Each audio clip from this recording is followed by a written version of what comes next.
Lecture de l'épître du bienheureux apôtre Paul aux Éphésiens. Mes frères, soyez donc les imitateurs de Dieu comme des enfants bien-aimés et marchez dans la charité, à l'exemple du Christ qui lui aussi nous a aimés et qui s'est livré lui-même pour nous à Dieu comme une offrande et un sacrifice agréable odeur. Que la fornication et toute impureté ou l'avarice ne soient pas même nommées parmi vous, comme il convient à des saints, non plus que ce qui est déshonnête, les propos insensés, les paroles bouffonnes, toutes choses qui sont malséantes, qu'on entende plutôt des actions de grâce. Car sachez-le bien, aucun fornicateur, aucun impudique, aucun avare, ce qui est une idolâtrie, n'a d'héritage dans le royaume du Christ et de Dieu. Que personne ne vous abuse par de vains discours, car c'est à cause de ces vices que la colère de Dieu tombe sur les hommes rebelles.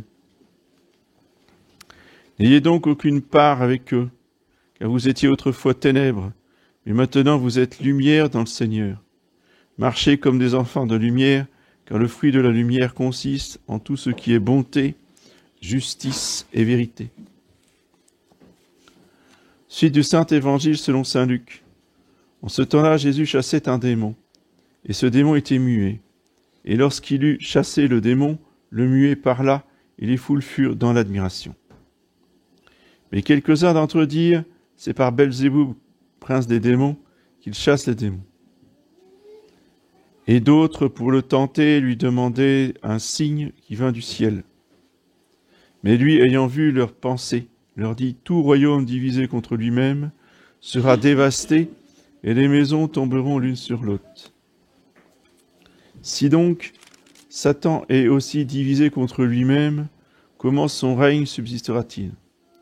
Car vous dites que c'est par Belzéboub que je chasse les démons. Or, si c'est par Belzéboub que je chasse les démons, par qui vos fils les chassent-ils?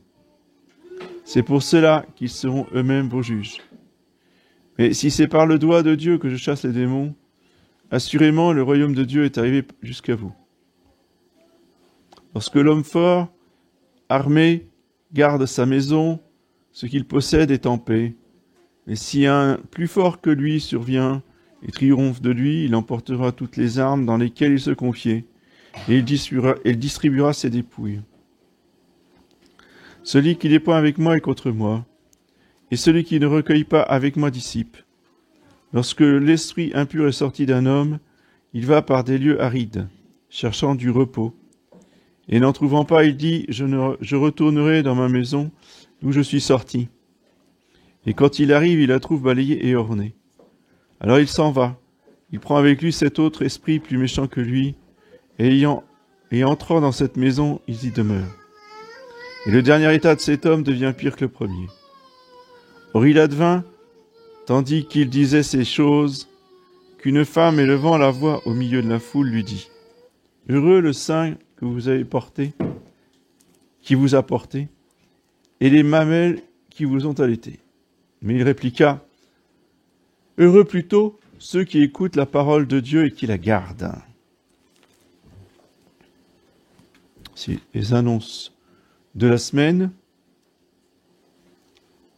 Aujourd'hui, 3e dimanche de Carême, lundi 21, Saint-Benoît, mardi 22, mercredi 23 de la Férie, jeudi 24, Saint-Gabriel Archange, vendredi 25, fête de l'Annonciation de la Très Sainte Vierge Marie, samedi 26 de la Férie, et dimanche prochain, 4e dimanche de Carême. Donc la messe, cette semaine à 9h tous les matins, sauf vendredi, samedi à 11h. Chapelet, Notre-Dame du Guillaudet, mercredi à 18h30. Et confession, samedi à partir de 17h. Au nom du Père et du Fils et du Saint-Esprit, ainsi soit-il. Eh bien, chers frères, nous sommes dans ce mois de mars, mois de Saint-Joseph, et nous fêtions hier la fête de ce très grand saint, de ce plus grand saint après la très sainte Vierge Marie. Il nous est donc très utile de méditer sur la sainteté de Saint Joseph pour augmenter notre dévotion, mieux le prier et mieux le mettre au centre de notre vie. Ne séparons pas ce que Dieu a uni, Saint Joseph, la très sainte Vierge Marie et l'enfant Jésus sont éternellement unis. La Sainte Famille doit être au centre de notre dévotion, de notre cœur, de notre amour, de notre vie chrétienne. Saint Joseph est pour nous donc le modèle des époux, le modèle des pères, le modèle et le patron des religieux, des vocations.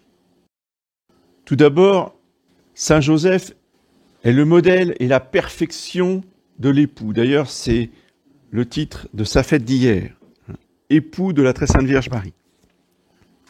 Notez au passage que pendant 2000 ans, nous avons célébré Saint Joseph, époux de la Sainte Vierge, et depuis le fin 19e siècle, patron de la Sainte Église universelle. Le côté professionnel est anecdotique. Le côté professionnel, le fait qu'il soit artisan, c'est juste une petite partie de son devoir d'État de père de famille. Qu'est-ce qui caractérise la sainteté de Saint Joseph? Ce n'est pas le fait qu'il faisait des charpentes, c'est le fait qu'il était père et époux. Et comment l'Église nous présente la perfection de l'époux comme modèle pour toutes les familles chrétiennes? L'Évangile ne nous dit pas que Saint Joseph était très charitable, qu'il était très bon, qu'il était très gentil, qu'il était très tendre. Rien de tout ça. Saint Joseph est défini ainsi: Joseph, son époux, était un homme juste. Donc, qu'est-ce qui caractérise la sainteté? C'est la justice. Le fait d'être juste. Oui. Et quand on est juste, on sait être affectueux quand il le faut. Mais on ne fait pas des câlins toute la journée. Par contre, il faut être juste toute la journée. On sait rendre service quand il le faut, mais on ne rend pas service toute la journée. Par contre, il faut être juste toute la journée. Oui. La justice, c'est ce qui caractérise, ce qui doit déterminer tous nos actes depuis notre lever. Faire sa prière du matin, c'est faire un acte de justice envers Dieu. Oui. Jusqu'au coucher, avec la prière du soir, c'est encore faire un acte de justice envers Dieu. Et dans la journée, tout ce que nous faisons doit être des actes de justice envers notre prochain, dans notre famille ou dans notre vie professionnelle. Et c'est la justice qui provoque l'amour. Les grands sentimentaux, c'est pas désagréable, hein. De voir quelqu'un de sentimental, ça, c'est pas désagréable 5 minutes. Mais on déchante vite. Parce que le sentimental, il veut faire plaisir à tout le monde. Oui, mais à un moment donné, il y a des intérêts contradictoires. Donc forcément, à vouloir faire plaisir à tout le monde, on se met tout le monde à dos. Et surtout, on est injuste avec tout le monde. Donc il faut, pour vivre d'amour, vivre de justice, et non pas d'émotions et de sentiments. Ce qui ne veut pas dire qu'on n'a pas des émotions et des sentiments. Mais ce qui doit caractériser notre attitude, nos décisions, nos relations, c'est la justice, et pas les émotions. Et en cela, Saint Joseph est un modèle de perfection. Parce que quand est-ce que l'Évangile nous dit que Saint Joseph était un homme juste? Dans une circonstance où il aurait pu être envahi d'émotions, de colère, d'indignation, de désespoir, de tout un tas de choses. Pourquoi? Parce que tout d'un coup, il rentre chez lui, qu'est-ce qu'il voit? Que sa femme est enceinte. J'ai dit sa femme. Hein. Il n'a pas fait... Saint Joseph, il n'a pas fait semblant. Il n'a pas fait comme s'il était marié. Hein. Il était marié. Il n'était pas au courant. Il rentre à la maison, sa femme est enceinte. Mettez-vous 2 secondes à sa place. Là, il y a des émotions. Là. Alors, pour comprendre l'attitude de Saint Joseph, qui ne s'est absolument pas mis en colère, qui ne s'est absolument pas indigné, il faut connaître de manière plus intime la nature et les détails de la relation amoureuse entre Saint Joseph et la Sainte Vierge. Et pour ça, il faut revenir quelques années en arrière, dans l'enfance de la Sainte Vierge. Je vous rappelle que ses parents l'ont confiée à 4 ans au pensionnat du Temple. 4 ans. Elle a quitté ses parents pour vivre dans le Temple, élevée par le vieillard Siméon et la prophétesse Anne. Et très jeune, on ne sait pas quand exactement, mais dans ses premières années, avant 10 ans, elle s'est vouée entièrement au Seigneur. Elle a fait vœu de virginité perpétuelle, sous l'inspiration du Saint-Esprit, évidemment, puisque la virginité était absolument exclue, bannie, impensable, inimaginable dans l'Ancien Testament. La virginité n'existait pas, y compris chez les moines. Donc les moines du Carmel étaient tous mariés et pères de famille. Donc la très sainte Vierge Marie fut la première femme de l'Ancien Testament à faire un vœu de virginité perpétuelle.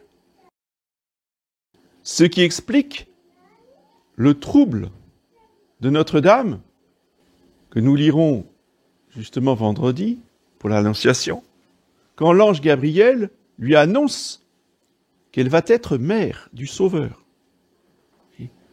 Parce que depuis des milliers d'années, les Hébreux attendaient ce Sauveur. Ils savaient que ce Sauveur allait naître. Et donc, toutes les femmes voulaient se marier, justement, enfin, surtout les femmes de la tribu de David, voulaient se marier pour être éventuellement la mère du Sauveur. C'était ça l'esprit du peuple élu. Or, la très sainte Vierge Marie avait renoncé une bonne fois pour toutes à cette éventualité en faisant son vœu de virginité. Donc là encore, la très sainte Vierge Marie, en entendant cette parole de l'ange, a pu être envahie d'émotions. L'Évangile dit juste qu'elle fut troublée. Et elle posa juste cette question, comment cela se fera-t-il? Donc la réponse, vous la connaissez, c'est le Saint-Esprit qui la couvrira de son ombre. Bien. Mais avant cet événement de l'Annonciation, eh bien, il y a eu la décision qui ne venait pas de son fait, puisqu'elle avait fait vœu de virginité. C'est pas elle qui a demandé à épouser Saint Joseph. Elle n'était pas d'accord. Parce que dans ce temps-là, c'est les parents qui décidaient. Tu vas te marier avec Joseph. Bien, papa. Et ça, le bon Dieu le savait bien. Donc, il a inspiré les parents de la Sainte Vierge pour choisir Saint Joseph et pas un autre. Et Saint Joseph, pour être le digne époux de la très sainte Vierge Marie, devait lui ressembler en tout. Et surtout, pour ne pas mettre en danger son vœu de virginité, eh bien, il convenait que lui-même ait fait le même vœu que la Sainte Vierge, tout jeune. De même que la très sainte Vierge Marie était préservée du péché originel, il était évidemment et hautement convenable que saint Joseph, non pas qu'il fût préservé du péché originel, parce qu'il y aurait eu à ce moment-là 2 Immaculées Conceptions, mais ce qui arrive juste après l'Immaculée Conception, c'est qu'il a été purifié du péché originel dans le sein de sa mère. Et cela, certainement, le plus tôt possible. Donc, saint Joseph est arrivé au monde en état de grâce avec la très sainte Trinité dans son âme. Et en cela, eh bien, il ressemblait le plus à la très sainte Vierge Marie. Il a fait son vœu de virginité très jeune, et donc il fut choisi par le Saint-Esprit pour être l'époux de la Sainte Vierge. Et de par le fait que ce sacrement, enfin c'était pas un sacrement à l'époque, mais ce mariage béni par Dieu, eh bien était un mariage de 2 vierges qui se protégeaient l'un l'autre, qui protégeaient le vœu de virginité de l'autre, par leur propre vœu. C'est ça le mariage, le vrai mariage de Saint Joseph et de la Sainte Vierge. Et si on appelle Saint Joseph le père nourricier, eh bien ce n'est pas faux, et c'est incomplet, puisque Saint Joseph fut aussi le père vierge, comme l'appelle saint Ambroise de Milan, le père vierge de Jésus. Parce qu'il a eu, spirituellement parlant, non pas selon la chair, mais selon l'esprit, une part absolument fondamentale dans l'œuvre de l'incarnation. Oui, c'est une participation spirituelle. C'est-à-dire que la virginité de Saint Joseph est aussi féconde que la virginité de la très sainte Vierge Marie. Et c'est pour cela, vous voyez, que Saint Joseph a un rôle si important et dans l'incarnation et dans l'histoire de l'Église. Donc Saint Joseph connaissait parfaitement bien la très sainte Vierge Marie. Il connaissait son vœu de virginité, il connaissait sa pureté, il connaissait la beauté de son âme. Donc quand il voit ce qu'il voit, qu'il ne peut pas voir de par ce qu'il voit, ce n'est pas de l'indignation, c'est en cela qu'il est juste. Il ne fait pas de jugement téméraire. Il n'accuse pas la très sainte Vierge, mais il résolut de la renvoyer secrètement. Alors, pour comprendre cette phrase, eh bien, il faut la replacer dans le contexte de la loi ancienne. C'est-à-dire qu'en cas d'adultère, parce que pour la société extérieure, ça serait un adultère s'il la renvoyait publiquement. C'est-à-dire qu'il la dénoncerait, et le résultat, c'est la lapidation. Comprendre dans quelle situation il se trouve. Or, il est absolument sûr et convaincu que son épouse est innocente. Donc, il va la renvoyer secrètement, c'est-à-dire qu'il va se dénoncer lui-même à sa famille et aux autorités. Ça sera lui le coupable, et la très sainte Vierge Marie sera recueillie dans sa famille. Vous voyez la justice de Saint Joseph. Vous voyez jusqu'où il pousse son amour pour la Sainte Vierge, qui connaît jusqu'au tréfonds de son âme et de son cœur. Il ne peut pas se résoudre à la dénoncer, puisqu'il la sait innocente. Mais il ne sait pas pourquoi elle est enceinte. Pour lui, il est devant un mystère. Mais il se dit, elle est tellement parfaite que ce mystère si elle ne m'en parle pas, si elle ne m'a pas mis au courant, c'est parce que je ne dois pas être au courant. Donc je me retire. Et je vais être chassé, parce que c'était ça la loi. Il ne pouvait plus rester à Nazareth, et il aurait dû partir ailleurs, sous le regard réprobateur de toute la société. Mais l'ange est arrivé avant qu'il prenne une décision aussi définitive et dramatique pour lui expliquer, pour enfin qu'il ait ses réponses, de savoir qu'est-ce qui se passe. Et l'ange lui dit que la très sainte Vierge, son épouse, eh bien, attend un enfant du Saint-Esprit. Ce qui est né en elle vient du Saint-Esprit. Elle enfantera un fils et tu lui donneras le nom de Jésus, car il sauvera son peuple de ses péchés. Voilà. Il a enfin sa réponse.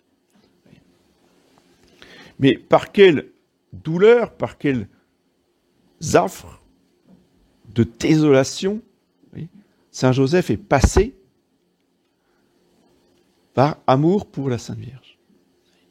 Aucun homme sur terre n'aura autant aimé la Sainte Vierge que Saint Joseph. C'est en cela, vous voyez, qu'il est le modèle de tous les époux. Il est ensuite le modèle de tous les pères de famille, puisqu'il est véritablement père de notre Seigneur Jésus-Christ. C'est pas parce que il n'y a pas eu œuvre de chair qu'il n'est pas vraiment père. Parce que la très sainte Vierge est vraiment mère, et pourtant, elle n'a rien fait de plus que Saint Joseph. Donc, la question de la paternité ou de la maternité par rapport à Jésus, si vous voulez, est la même dans des concrétisations différentes, si vous voulez. Mais la relation de père et la relation de mère est purement spirituelle, purement mystique, mais tout aussi réelle pour Saint Joseph que pour la Sainte Vierge. Et Saint Joseph va exercer à la fois son rôle de nourricier par son métier, son rôle de protecteur par sa prévoyance. Il va protéger l'enfant Jésus, il va protéger la Sainte Vierge, il va les emmener en Égypte pour les mettre à l'abri des persécutions d'Hérode. Il va toujours prendre les bonnes décisions, dans non seulement une modestie, mais une discrétion quasi absolue. On sait très peu de choses de Saint Joseph. Et cette discrétion est voulue car elle est une image parfaite de la paternité de Dieu qui dirige tout, qui s'occupe de tout, 24 heures sur 24. Quand je dis tout, c'est tout, vous le savez, c'est l'univers, c'est l'infiniment grand, c'est les planètes, c'est l'infiniment petit, c'est les atomes, c'est chaque homme en particulier. Et pourtant, dans une invisibilité totale, personne n'a vu Dieu.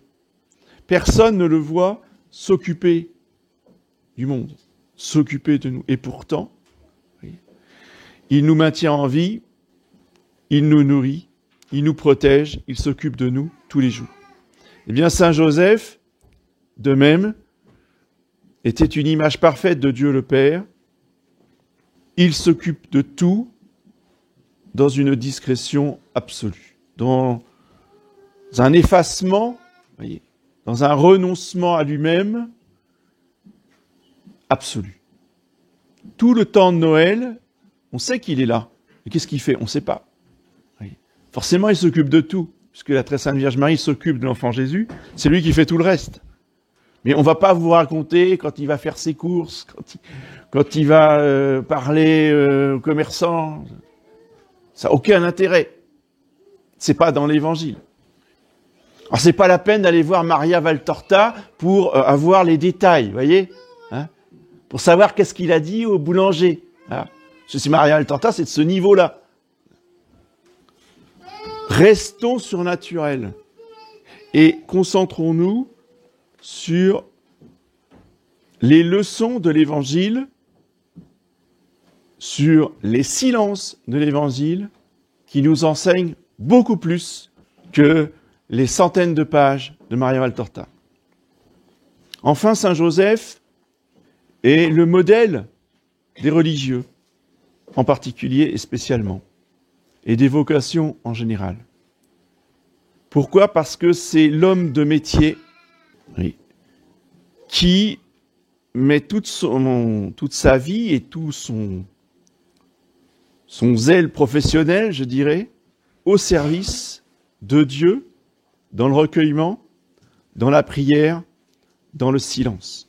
Ça, c'est le moine, le religieux. Ce sont des personnes qui mettent leur travail manuel au service de la prière.